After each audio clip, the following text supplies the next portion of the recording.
Hi friends, welcome to my channel. இந்த மாரி சுவாரஸ்யமான கதைகளை கேட்க நீங்க இப்பதான் நம்ம சேனலுக்கு முதல் முறையா வரீங்கன்னா மறக்காம நம்ம சேனலை சப்ஸ்கிரைப் பண்ணி பாருங்க. பக்கத்துல இருக்க பெல் ஐக்கானையும் கிளிக் பண்ணிக்கோங்க. நான் என் வியாபாரத்தில் நஷ்டம் அடைந்ததால் எனது நண்பன் என் மனைவியை ஒரு நாள் இரவு அவனது அறைக்கு அழைத்து சென்றான். நான் அதை கண்டவுடன் என் கண்களிலிருந்து கண்ணீர் வடிந்தது. என் நண்பனுக்கு என் மனைவியை மிகவும் பிடித்து விட்டது. என் பெயர்தான் பிரகாஷ். ஒரு சுயமரியாதை உள்ள மனிதனுக்கு மிகவும் கடினமான காரியம் என்னவென்று உங்களுக்கு தெரியும். ஒரு ஆணுக்கு மிகவும் கடினமானது தன் சொந்தமான மனைவியை விற்றுவிடுவதுதான். நான் இந்த மோசமான ஒப்பந்தத்தை செய்ய மிகவும் கட்டாயப்படுத்தப்பட்டேன். என் மனைவி ஒரு கருப்பு நிற பட்டு சேலையில் என்ன ஒரு அழகாக இருந்தாள். அவளது அழகான நீண்ட அவிழ்ந்த கூந்தல், அவளது வெண்மையான சருமம் மற்றும் அவளது அழகான முக அம்சங்கள் எப்பொழுதும் என் அமைதியை கெடுத்துவிடும். ஆனால் அவளது இன்றைய அலங்காரம் வேறு ஒருவருக்காக இருந்தது. மேலும் கொடுமை என்னவென்றால், நான் இவை அனைத்தையும் அறிந்திருந்தேன். நானே அவளுக்கு இதற்கு அனுமதி அளித்திருந்தேன். நான் அவளது அழகை ஒரு முறை பார்த்துவிட்டு கண்களை குனிந்து கொண்டேன். என் இதயத்தில் என்னென்ன பேரழிவுகள் நடந்து கொண்டிருந்தனர் என்பதை இந்த நேரத்தில் என்னை விட வேறு யாருக்கும் அறிந்திருக்கவில்லை. வெளியே என் நண்பனின் கார் நின்று கொண்டிருந்தது. ஓட்டுநர் தன் மனைவியை அழைத்து செல்வதற்காக காத்திருந்தார். அவளை ஹோட்டல் அறைக்கு அழைத்து செல்வதே இன்றிரவு ஒரு பேரழிவு என் மீது இறங்கப் போகின்றது என்று எனக்கு தெரியாது. ஆனால் காலையில் சூரியன் அனைத்து கடன்களில் இருந்தும் எனக்கு சுதந்திரம் அளிக்கும். ஆனால் இன்றிரவு ஒரு நொடி கூட நகர்வது போல் இல்லை. இரவு அதிகரிக்க என் பதற்றத்தின் நிலை என்னவென்றால், என்னால் சுவாசிக்க கூட முடியவில்லை என்று தோன்றியது. என் கண்களுக்கு முன்னால் என் மனைவியின் அழகிய உருவம் மட்டுமே இருந்தது. என் நண்பனின் குறும்புத்தனமான சிரிப்பு எனக்கு கேட்டது. அந்த அறையில் அவளது நிலையிலிருந்து பார்த்தால் அவள் கண்களில் இருந்து வழிந்த கண்ணீர் எனக்கு மட்டும் தெரிந்தது. என் இதயம் எந்த அளவுக்கு பதற்றம் அடைந்து நான் எழுந்து நின்றேன்.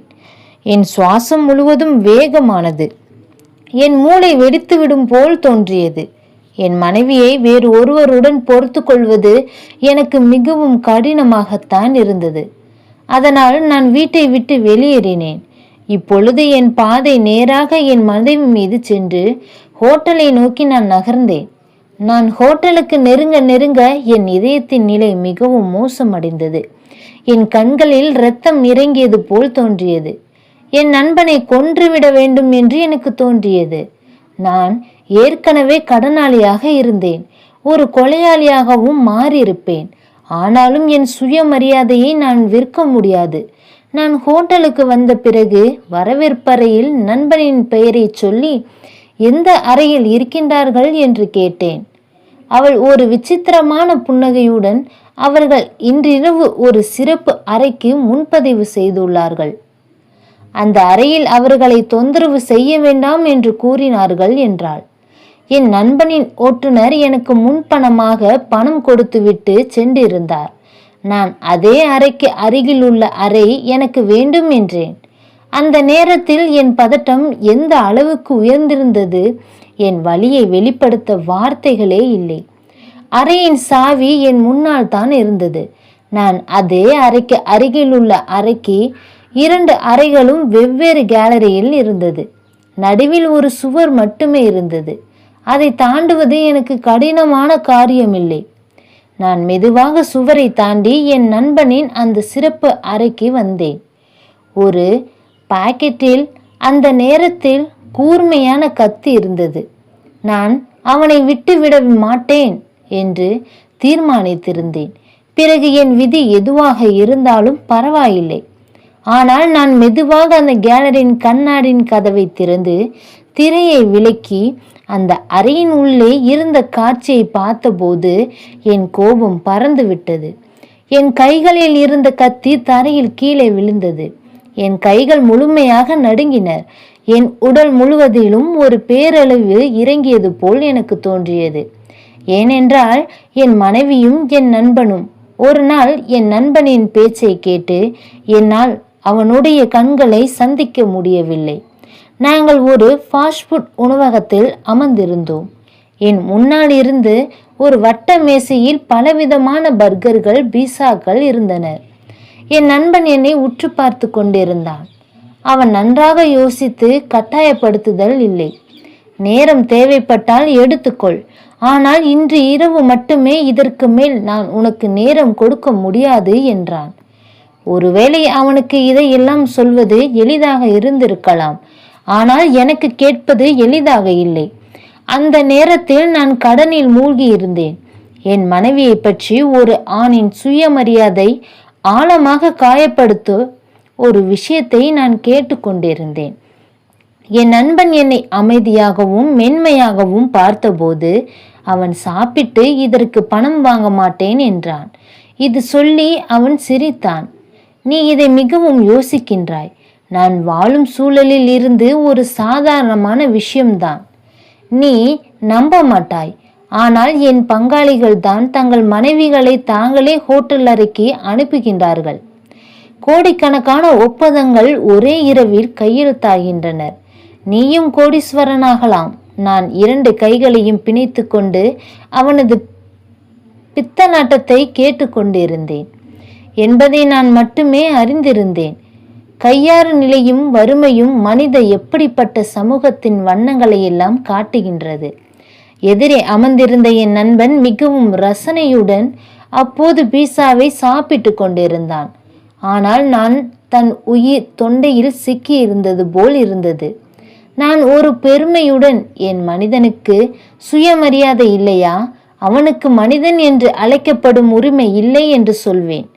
ஆனால் இன்று என் மனைவியை பற்றி நான் கேட்டுக்கொண்டிருந்த அந்த அனைத்தும் மரணத்திற்கு சமமாகத்தான் இருந்தது. நீங்கள் அநேகமாக பல பெண்களை பார்த்திருப்பீர்கள்.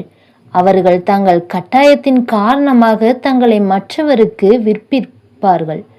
ஆனால் நான் என் கட்டாயத்தின் காரணமாக என் மனைவியை ஒரு இரவுக்காக விற்கும் ஒப்பந்தத்தை செய்து கொண்டிருந்தேன். என் மனைவி மிகவும் கடவுள் பக்தியில் ஆழ்ந்திருப்பவள். இன்று வரை என்னை தவிர வேறு யாரும் அவனை நெருங்கியதே இல்லை. நெருங்குவது ஒரு புறம் இருக்க, யாரும் அவளை அப்போது பார்த்தது கூட இல்லை. எங்களுக்கு திருமணத்திற்கு செல்ல வேண்டியிருக்கும் போதெல்லாம், அப்போது தீபா தனது துப்பட்டாவால் முகத்தை மூடும் பொழுது நான் அவளிடம், நீ ஏன் இப்பொழுது உன்னை மூடிக்கொள்கின்றாய்? திருமணத்திற்கு அனைத்து பெண்களும் அழகாக தயாராகி வருகிறார்கள். அவர்கள் அழகாக தோன்றுகின்றார்கள். நீயும் மிகவும் அழகாகத்தான் இருக்கின்றாய். நீ தயாராகி செல்ல வேண்டும் என்று நான் விரும்புகின்றேன். அதனால் அனைத்து பெண்களும் உன்னை பார்த்து, அப்போது பிரகாஷின் மனைவி இவ்வளவு அழகாக இருக்கின்றாள் என்று சொல்ல வேண்டும் என்று நான் சொல்வேன். என் பேச்சை கேட்டு அவள் என் மேல் கைகளை வைத்துக்கொண்டு மிகுந்த அன்புடன், என் அழகு உங்களுக்கு மட்டுமே சிறப்பாக இருக்க வேண்டும் என்று கூறுவாள். நான் அதை மக்களுக்கு காட்டி ஏன் சாதாரணமாக ஆக்க வேண்டும்? நான் உங்களை தவிர வேறு யாரும் என்னை பார்க்கக்கூடாது என்றுதான் விரும்புகின்றேன் என்றாள்.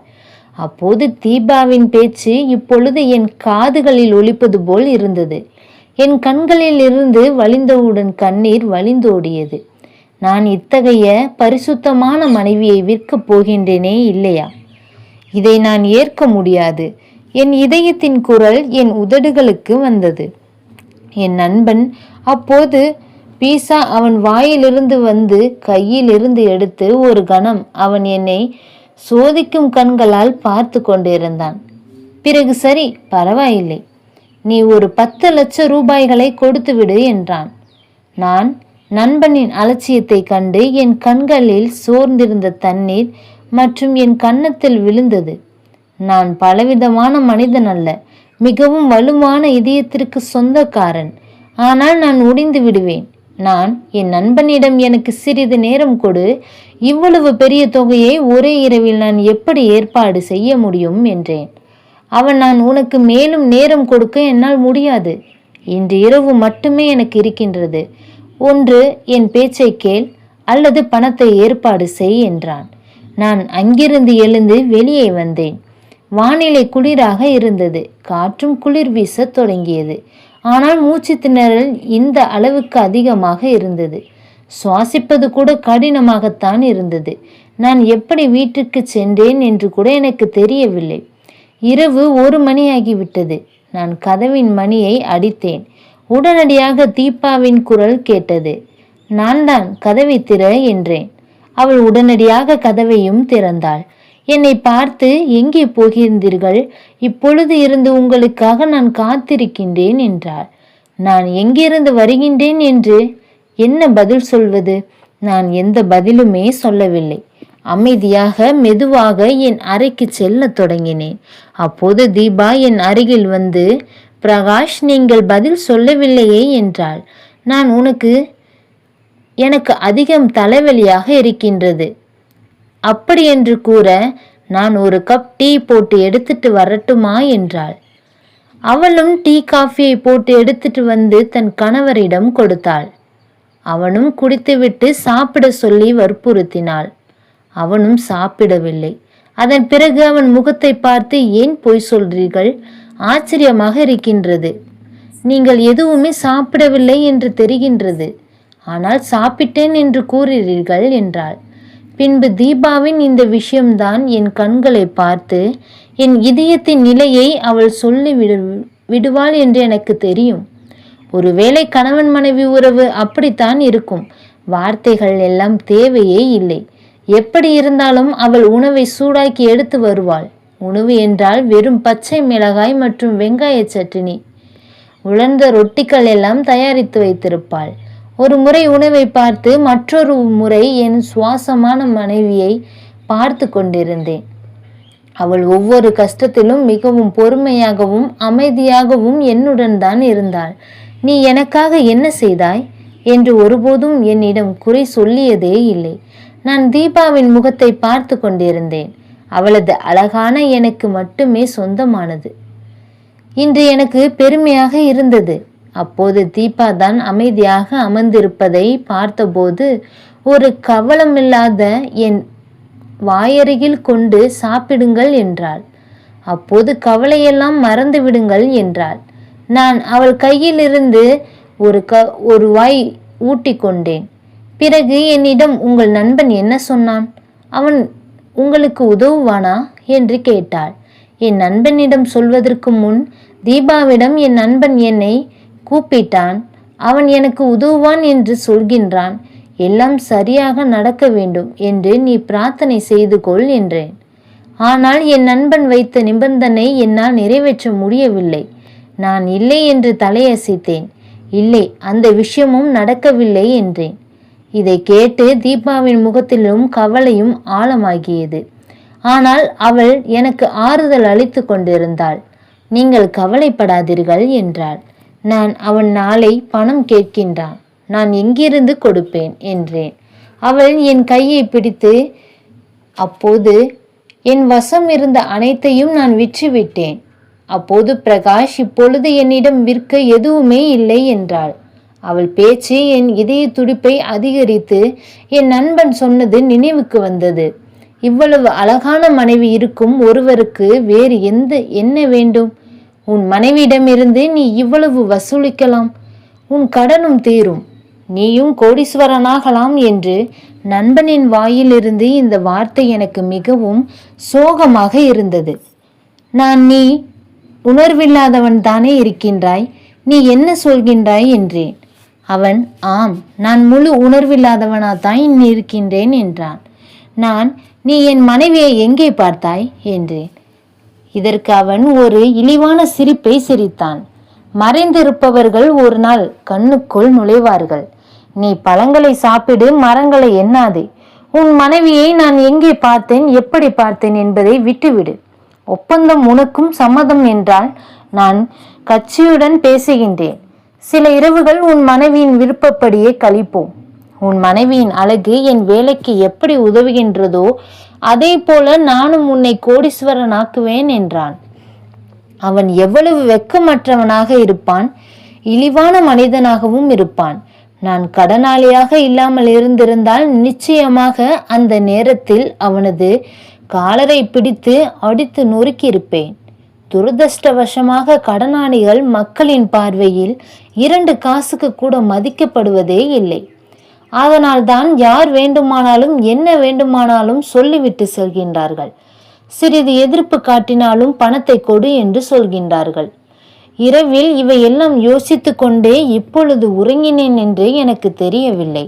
ஆனால் காலையில் கதவை யாரோ பயங்கரமாக தட்டினார்கள். நானும் தீபாவும் உடனடியாக எழுந்தோம். நான் உடனடியாக அறையிலிருந்து வெளியே வந்து கதவை திறந்தபோது என் நண்பன் போலீசுடன் நின்று கொண்டிருந்தான். அப்போது போலீஸ் அதிகாரி, அப்போது கான்ஸ்டபிள் இருந்தார்கள். என்னை கைது செய்ய வந்திருந்தார்கள். என் நண்பன் அதிகாரியிடம், இந்த ஆள் என் பணத்தை கொடுக்கவில்லை, அவன் ஏமாற்றி விட்டான், இவன் ஒரு பைசா கூட இல்லை, நான் இவனுக்கு அவகாசம் கொடுத்தும் இவன் இன்னும் எனக்கு பணம் தரவில்லை, அதனால் இவனை கைது செய்து சிறையில் அடையுங்கள் என்றான்.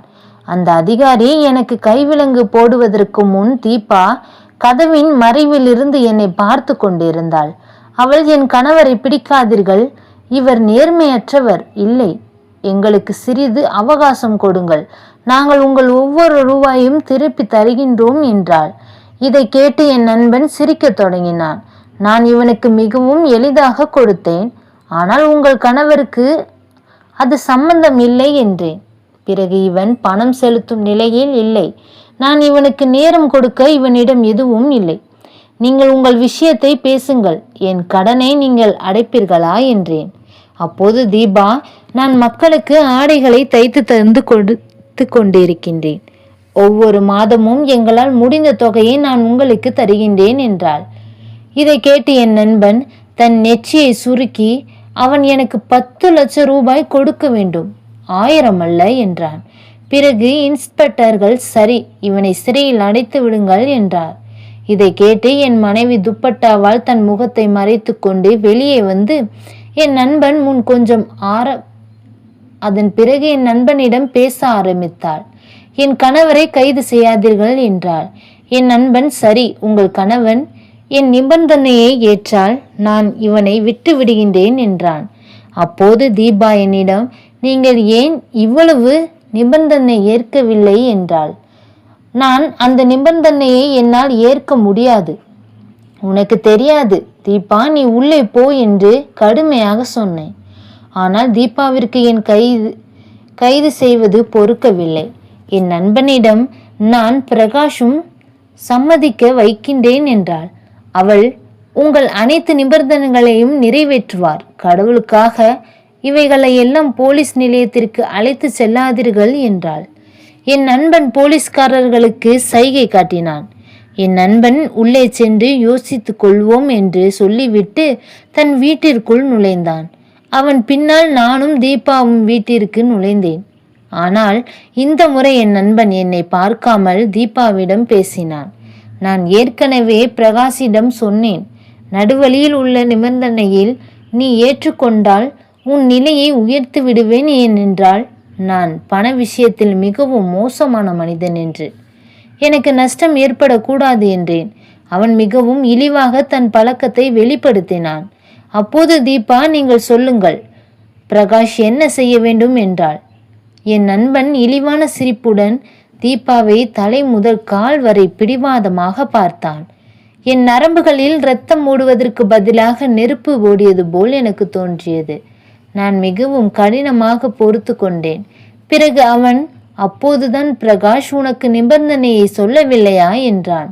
தீபா இல்லை என்று தலையசைத்தாள். இப்பொழுது அவளது முகம் மறைக்கப்பட்டிருந்தது.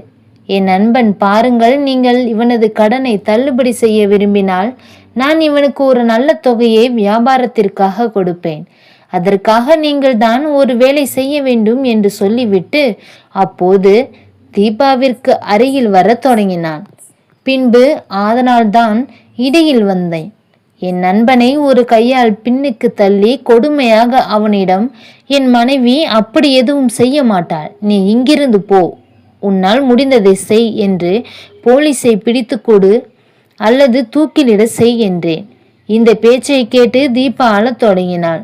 அப்போது பிரகாஷ், நீங்கள் கொஞ்சம் பொறுமையாக இருங்கள், நான் இருக்கின்றேன், இவர்களிடம் என்ன வேலை என்று கேட்க விடுங்கள் என்றார். நான் உங்களுக்கு இந்த ஆளை தெரியாது, இவன் சொல்வதை நான் உன்னால் ஒருபோதும் செய்ய வைக்க முடியாது என்றேன். ஆனால் தீபா அவர்களும் கட்டாயப்படுத்தப்பட்டுள்ளனர் என்றார். உங்களை ஒருபோதும் சிறை கம்பிகளுக்கு பின்னால் பார்க்க முடியாது என்றாள். இவையெல்லாம் நடந்து கொண்டிருந்த போது என் நண்பன் தீபாவிடம் தன் நிபந்தனையை சொன்னான். ஒரு சில வினாடிகள் அவள் விரித்த கண்களுடன் என் நண்பனை பார்த்தாள். அதற்கு பிறகு ஒரு முறை என்னை பார்த்தாள். நான் நிலத்தில் புதைத்து விடுவது போல் என்று தோன்றியது. நான் உடனடியாக என் கண்களை குனிந்து கொண்டு, அதற்கு பிறகு அவள் அங்கே நிற்கவில்லை, உடனடியாக அறைக்கு சென்றாள். என் நண்பன், உன் மனைவியை சம்மதித்தால் எனக்கு சொல்லு, இல்லை என்றால் நான் போலீஸை அழைத்து வருவேன் என்று சொல்லிவிட்டு வீட்டை விட்டு வெளியேறினான். நான் அறைக்கு செல்லவில்லை. எந்த முகத்துடன் செல்வது? 2 மணி நேரம் தீபாவுடன் அறையிலிருந்து வெளியேவே வரவில்லை.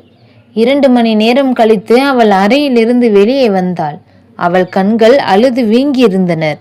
பின்பு அவளாகவே வந்து என் அருகில் அமர்ந்தாள். நீங்கள் உங்கள் நண்பனிடம் ஆம் என்று சொல்லுங்கள் என்றாள். நான் ஆச்சரியத்துடன் அவளை பார்த்தேன். தீபா, இந்த பரீட்சையை என்னிடம் கேட்காதே, அதை என்னால் கொடுக்க முடியாது என்றேன். அவள், உங்களை சிறையில் பார்க்க என்னால் முடியாது. நீங்கள் என்ன நினைக்கிறீர்கள்? நீங்கள் சிறையில் அடைக்கப்பட்டால் எனக்கு என்ன நடக்கும்?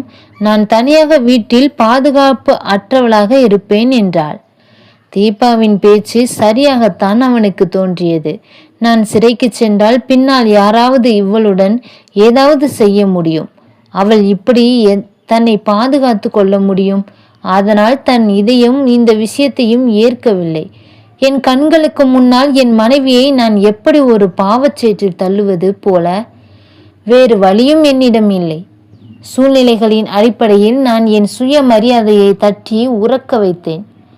ஒரு மனிதனுக்கு இது மிகவும் கடினமான காரியம். நான் என் நண்பனுக்கு ஃபோன் செய்து, உன் நிபந்தனை நான் சம்மதிக்கின்றேன் என்றேன். இதை கேட்ட அவனது குரல் மகிழ்ச்சியில் துள்ளியது. நீ சரியான நேரத்தில் மிகவும் புத்திசாலித்தனமாக முடிவு எடுத்துள்ளாய் என்றான். பிறகு மறுநாள் அவன் தன் ஓட்டுநர் மூலம் ஒரு ஆடம்பரமான ஆடையை தன் மனைவிக்கு அனுப்பினான். அதை அணிந்து அவனது ஓட்டுநர் ஒரு ஹோட்டல் அறைக்கு செல்ல வேண்டியிருந்தது. அப்போது தீபா சொல்ற பிறகு எனக்கு அனுமதி வரவில்லை. அதனால் தான் நான் ஓட்டலுக்கு ஓடினேன். என் நண்பன் தனது ஓட்டுநர் மூலம் எனக்கு சிறிது பணம் முன்பணமாக அனுப்பியிருந்தான். நான் அவனுக்கு அருகில் உள்ள அறையை எடுத்து கொண்டேன். அவனது கேலரியில் குதித்து உள்ளே எட்டி பார்த்தபோது என் உணர்வு பறந்து விட்டது. என் மனைவி தன் நண்பனுடன் கைகளில் சிரித்து பேசி கொண்டிருந்தாள். நான் உன்னை மீண்டும் பார்க்க முடியாது என்று நினைத்தேன். ஏனென்றால் பிரகாஷ் மிகவும் சுயமரியாதை உள்ளவர். அதனால் தான் அவனுக்கு சந்தேகம் வரக்கூடாது என்பதற்காக புத்திசாலித்தனமாக மற்றும் நல்ல மனைவி போல நாடகமாட வேண்டியிருந்தது என்றார். என் நண்பன் பார், என் புத்திசாலித்தனத்தின் அற்புதம். நான் அவனது அனைத்து பணத்தையும் அபகரித்து விட்டேன், மனைவியையும் என்றேன். என் நண்பன் என் மனைவியின் களைத்த கூந்தலை சரி செய்தபடி பேசினான். அந்த முட்டாள் அவனுக்கு நஷ்டம் ஏற்பட்டது என்று நினைக்கின்றான், ஆனால் அப்படி எதுவும் இல்லை என்றான். என் நண்பன் என்னுடன் கூட்டுறவில்தான் வேலை செய்து கொண்டிருந்தான். என்னிடம் நல்ல தொகை இருந்தது. நினைவுக்கு வந்தது. தொழிற்சாலை அவனுடையது. ஆனால் பணத்தை நான் முதலீடு செய்திருந்தேன். லட்சக்கணக்கான துணிகளை வாங்கி தொழிற்சாலை கிடங்குகளில் வைத்திருந்தோம். அதனால் விரைவில் குழந்தைகளுக்காக ஆடைகளை தயாரித்து லாபம் சம்பாதிப்போம். என் நண்பன் எனக்கு பெரிய கனவுகளை காட்டினான். ஆனால் ஒரு இரவு நான் தூங்கிக் கொண்டிருந்தேன். அப்பொழுது அவனது போன் வந்தது. பிரகாஷ், தொழிற்சாலை கிடங்குகளில் தீப்பிடித்து விட்டது, சீக்கிரம் வா என்றான். நான் அங்கு சென்று முழு கிடங்கும் தீ பிளம்புகளில் இருந்தது. தீயணைப்பு வீரர்கள் தீயை அணைத்து கொண்டிருந்தார்கள். என் நண்பன் அழுது கொண்டே என் அருகில் வந்து, அனைத்து பொருட்களும் சாம்பலாகிவிட்டனர். நீ இப்போது நஷ்டமடைந்து விட்டாய். அனைத்து பொருட்களும் உன் பணத்தில் இருந்தனர். நீ வீதிக்கு வந்து விட்டாய் என்றார்கள். அந்த நேரத்தில் நான் மயங்கி விழுந்து என் நெஞ்சு வலியில் ஏற்பட்டது. என் நண்பனும் என்னை மருத்துவமனைக்கு அழைத்து சென்றான். நான் இந்த அதிர்ச்சியை தாங்கிக் கொள்ளவே என்னால் முடியவில்லை. நான் உணர்வும் வந்தபோது என் உடலும் சீரானது. அப்போது தீபா என் அருகில் அழுது கொண்டிருந்தாள். உங்கள் மருத்துவமனை கட்டணத்தை தன் நகைகளை விற்று செலுத்தி விட்டேன். நீங்கள் இப்பொழுது நன்றாக இருக்கிறீர்கள் என்றாள். நான் இன்னும் மீண்டும் வந்திருக்கவில்லை. என் நண்பன் என்னை வீட்டிற்கு சந்திக்க வந்தான். எரிந்த பொருட்களில் உன் பொருட்களும் தவிர 70 லட்சம் ரூபாய் மதிப்புள்ள பொருட்களும் நாங்கள் கடனில் வாங்கியிருந்தோம். ஆனால் கட்சியின் ஆர்டரை முடிக்க முடியவில்லை. அதனால் அந்த பொருட்களும் தீக்கு இரையாகி விட்டனர். அந்த ஆள் பணம் கேட்கின்றான் என்றான். நான் எவ்வளவு பெரிய தொகையை நான் எங்கிருந்து கொண்டு வருவேன் என்றேன். அவன் நீதான் யோசித்திருக்க வேண்டும், ஏனென்றால் இந்த நஷ்டம் உனக்குத்தான் என்றான்.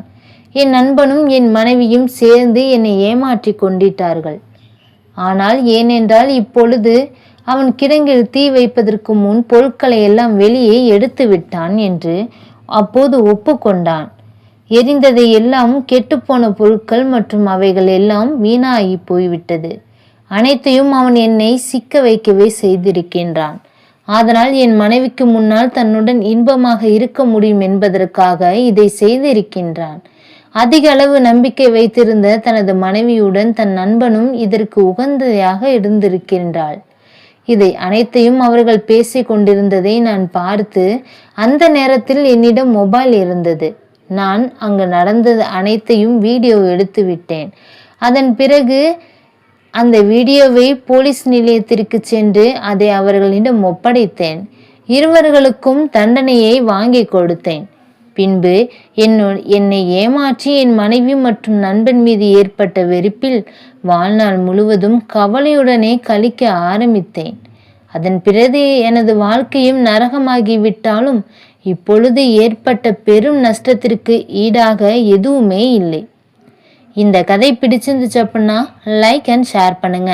கீழே இருக்க கமெண்ட் பாக்ஸில் கமெண்ட் பண்ணுங்க. நன்றி.